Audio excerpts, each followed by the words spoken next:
네, 주말에도 정치권은 서해 공무원 피격 사건과 문재인 정부 인사 임기 논란 등과 관련해서 공방이 이어지고 있습니다. 원구성 협상이 길어지면서 국회 공백 사태도 이어지고 있는데요. 박순애, 김승희 장관 후보자의 청문회는 일정조차 잡지 못한 채 인사청문 시한이 다가오고 있습니다. 국회 상황 알아보겠습니다. 정유진 기자. 네, 국회입니다. 예, 여야가 오늘은 어떤 일정이 잡혀 있습니까? 네, 국민의힘은 휴일인 오늘 특별히 예정된 일정은 없습니다. 다만 서해 공무원 피격 사건과 문재인 정부 인사임기 논란과 관련해서는 문재인 정부와 더불어민주당을 향한 공세를 계속 이어가고 있습니다. 권성동 원내대표는 어제에 이어 오늘 SNS를 통해 서해 공무원 피격 사건으로 숨진 이대준 씨는 월북자가 아니라면서 월북을 주장하는 민주당 우상호 비대위원장과 윤건영 의원 등에게 궤변을 멈추라고 비판했습니다. 앞서 이준석 대표는 어제 부산 통도사를 찾아 과거 민주당이 5.18 광주 민주화운동과 세월호 참사 사건에서 유가족과 피해자들이 만족할 때까지 진상규명을 강조한 점을 언급하면서 진상규명을 방해하지 말라고 비판하기도 했고요. 국민의힘은 서해 공무원 피격 사건 TF를 꾸려 본격적인 대응을 예고하고 있습니다.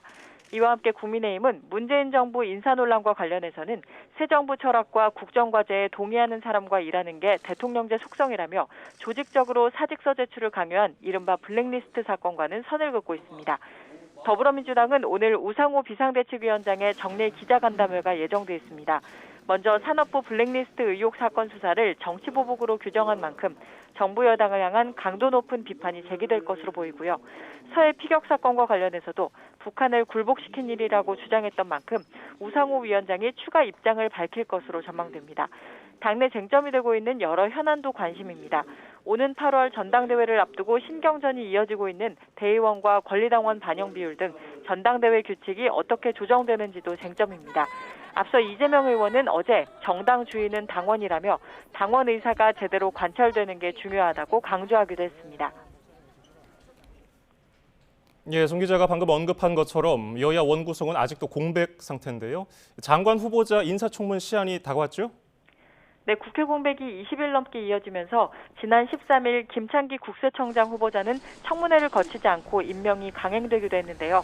청문회 일정은 잡지도 못했는데 박순애 사회부총리 겸 교육부 장관 후보자, 김승희 보건복지부 장관 후보자, 김승겸 합참의장 후보자의 인사청문 시한이 내일로 다가왔습니다.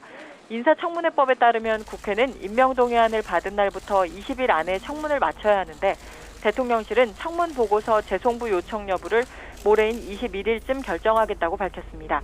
음주운전, 부동산 투기 등 후보자들에 대한 의혹이 줄을 잇고 있지만 국회 원구성을 위한 여야의 입장은 팽팽한 상태입니다. 지금까지 국회에서 YTN 정유진입니다.